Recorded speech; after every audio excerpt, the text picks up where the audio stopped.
بسم اللہ الرحمن الرحیم۔ السلام علیکم ورحمۃ اللہ وبرکاتہ۔ اس قسم کی عورتوں کو اولاد نہیں ہوتی۔ وہ کون سی عورتیں ہیں جن کی اولاد نہیں ہو سکتی؟ کیا یہ بات درست ہے کہ اولاد کا نہ ہونا عورت کی وجہ سے ہوتا ہے؟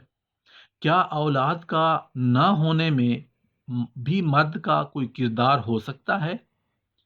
ایک حاملہ عورت کی 2 رکعت کی نماز بغیر حاملہ عورت کی 80 رکعتوں سے بہتر ہے۔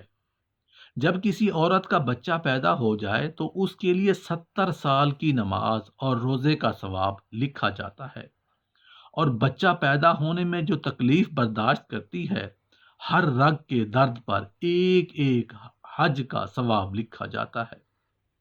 جو عورت اپنے بچوں کو اپنا دودھ پلاتی ہے، اسے اللہ تعالیٰ ایک ایک بوند پر ایک نیکی عطا فرماتے ہیں۔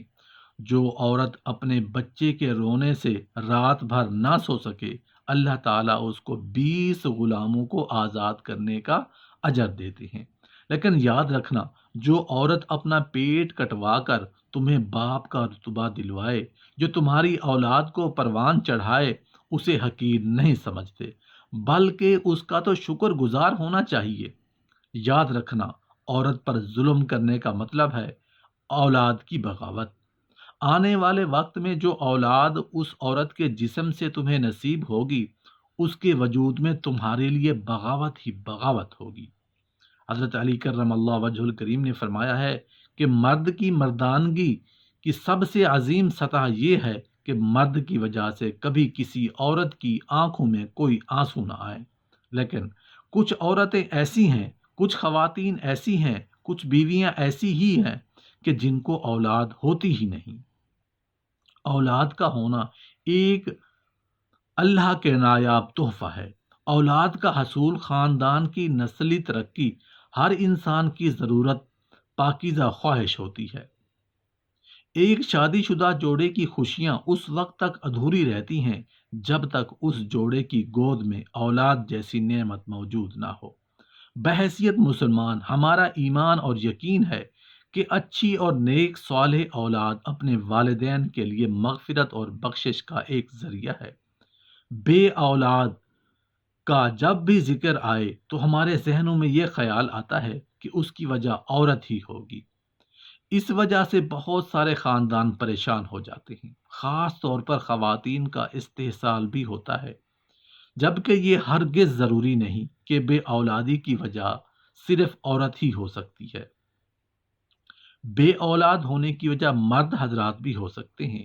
محترم ناظرین، اگر ہم معاشرے میں دیکھیں تو وہ عورت ہمیں بہت مطمئن دکھائی دیتی ہیں جس کی اولاد ہوتی ہے، جبکہ اس کے مقابلے میں دوسری عورت کو دیکھا جائے جس کی اولاد نہیں ہوتی، اس کے لیے زندگی خوشگوار گزارنا ایک ناممکن سی بات دکھائی دیتی ہے۔ آج کی ویڈیو میں ہم آپ کو 7 ایسی عورتوں کے بارے میں بتائیں گے جو کہ پریوں نے حضرت سلیمان علیہ السلام کو بتایا کہ ایسی عورتیں کبھی اولاد پیدا نہیں کر سکتی۔ جاننے کے لیے یہ ویڈیو آخر تک ضرور دیکھیے گا۔ ناظرین، یہ واقعہ کچھ اس طرح ہے کہ ایک مرتبہ کا ذکر ہے کہ حضرت سلیمان علیہ السلام تخت پر بیٹھے تھے کہ 5 عورتوں کی جماعت ان کے پاس آئی اور ان سے سوال کرنے لگی کہ حضرت سلیمان علیہ السلام، ہمیں بتائیے کہ آخر کیا وجہ ہے کہ ہمارے ہاں فرزند پیدا نہیں ہوتے۔ انہوں نے حضرت سلیمان علیہ السلام سے سوال کیا تو حضرت سلیمان علیہ السلام نے پریوں سے پوچھا کہ بتاؤ آخر کیا وجہ ہے کہ ان عورتوں کے ہاں اولاد پیدا نہیں ہوتی۔ تو پریوں نے بتایا کہ 7 طرح کی عورتوں کے ہاں اولاد کبھی نہیں ہوگی، جس میں سب سے پہلی عورت وہ ہے جس کی رحم ابھرا ہوا ہو، یعنی اس بچہ دانی الٹ جاتی ہے جس کی وجہ سے مادہ جگہ پر نہیں رہتا، اور ایسا ہونے کی وجہ سے اس کی اولاد نہیں ہوتی۔ اس کی نشانی یہ بتائی جاتی ہے کہ جب ہم بستری کی جاتی ہے تو اس دوران اس عورت کے سر میں درد ہوتا ہے، یہ ایک نشانی ہے۔ دوسری عورت جس کے رحم میں ہوا بھری ہوئی ہوتی ہے، یعنی اس کا منہ اوپر سے بند ہو، اس کی علامت یہ ہے کہ جب ہم بستری کی جاتی ہے جسم میں درد ہوتا ہے اور چہرہ بھی اتر جاتا ہے۔ تیسری علامت ان عورتوں کی جن کو اولاد نہیں ہوتی وہ یہ ہے کہ ان کے رحم میں گوشت زیادہ ہوتا ہے، جس کی وجہ سے اس کا منہ بند ہو جاتا ہے۔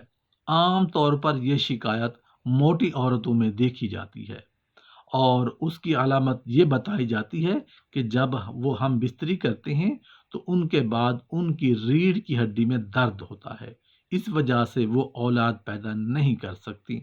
ناظرین، اس کے بعد پریوں نے جو نشانی بتائی وہ یہ ہے کہ جس عورت کے رحم میں کیڑے پیدا ہو جاتے ہیں، اس وجہ سے بھی بچے پیدا نہیں ہوتے، اور اس کی علامت یہ بتائی گئی ہے کہ ہم بستری کے دوران عورتوں کی پنڈلیوں اور پاؤں کی ایڑیوں میں درد ہوتا ہے، جن کے ساتھ یہ شکایت ہو وہ ماں نہیں بن سکتی۔ اس کے بعد اگلی نشانی یہ بتائی کہ ان کے رحم میں گرمی حد سے زیادہ ہو جاتی ہے، خون ملنا بند ہو جاتا ہے، اور مادہ وہاں ٹھہر نہیں پاتا۔ ناظرین، اس کے بعد جو علامت بتائی گئی ہے وہ یہ ہے کہ دل میں گھبراہٹ ہوتی ہے، اور ایسی عورت کو غشی کے دورے پڑتے ہیں۔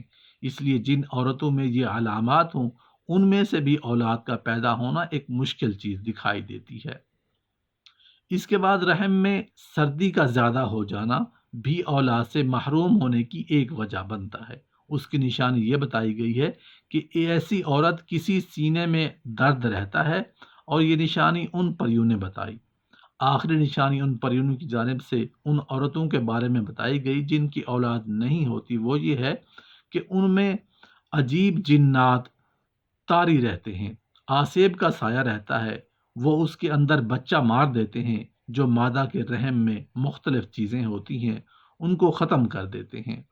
ناظرین، اس کی نشانی یہ ہے کہ اسے ہم بستری کرتے ہوئے درد محسوس نہیں ہوتا، اور نہ ہی ہم بستری کرتے ہوئے اس سے لذت محسوس ہوتی ہے۔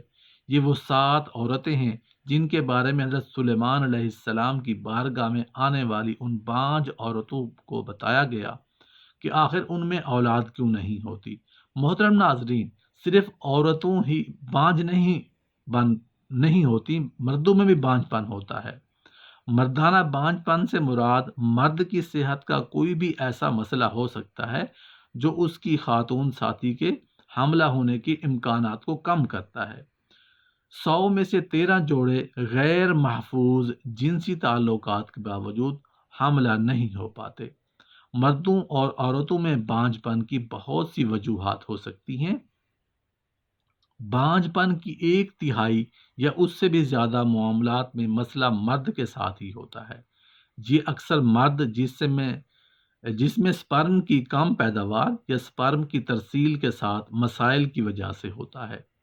بالغ صحت مند پر نہ بنا پانا بہت سی چیزوں پر منحصر ہوتا ہے۔ عورتوں کی بجائے کبھی مردوں میں بھی نقص ہوتا ہے، لیکن ہمارا معاشرہ اس چیز کو ماننے سے قاصر دکھائی دیتا ہے، اور اس بات کو تسلیم نہیں کیا جاتا، جو کہ بالکل ایک غلط بات ہے۔ اولاد ہونا نہ ہونا یہ اللہ کے اختیار میں ہے، جسے اولاد سے نوازے اور جسے چاہے محروم رکھے، لیکن بے جا بیوی کو ٹانٹ کرنا، اسے ہی قصوروار ٹھہرانا، یہ سراسر غلط بات ہے۔ محترم ناظرین، یہ وہ شوہر جو اپنی بیوی کا حق ادا نہیں کرتے، اپنی بیوی کا حق پورا نہیں کرتے، اور بیوی کو ناجائز رلاتے ہیں، ستاتے ہیں، ان کو مارتے ہیں، وہ طلاق کی دھمکی دیتے ہیں، تو اللہ ان کے ساتھ کیا معاملہ فرماتا ہے؟ جب کوئی بھی شخص اپنی بیوی کو ناجائز رلاتا ہے، ستاتا ہے، اس کا حق پورا نہیں کرتا، تو حدیث پاک میں آتا ہے جس کا مفہوم کچھ اس طرح ہے کہ اللہ تبارک و تعالیٰ اپنے فرشتوں کو حکم دیتا ہے کہ اے فرشتوں، جاؤ اس شخص کے پاس جس نے اپنی بیوی کو ناجائز رلایا ہے، اپنی بیوی کو ستایا ہے، اس کا حق پورا نہیں کرتا، اس کو پیار نہیں کرتا، جاؤ اس شخص کے پاس اور اس سے یہ چیز چھین کر لے آؤ۔ کیا چھین کر لے آؤ؟ بیوی کو رلانے والوں، بیوی کو ستانے والوں، ذرا غور سے سنیے گا۔ اللہ تعالیٰ فرماتا ہے اے فرشتوں کہ اس شخص کی روزی سے برکت چھین لاؤ، اس کو تنگ دستی میں مبتلا کر دو، اس کے گھر سے رحمت کو اٹھا لاؤ، اس شخص کی کوئی بھی فریاد، کوئی بھی دعا مجھ تک نہ پہنچاؤ جب تک کہ وہ شخص اپنی بیوی سے صلح نہیں کر لیتا، اپنی بیوی کو ناحق رلانا ختم نہیں کر سکتا، اپنی بیوی کا حق پورا کرنے کی کوشش نہیں کر لیتا، تب تک اس کی کوئی بھی فریاد، اس کی کوئی بھی دعا مجھ تک نہ پہنچاؤ۔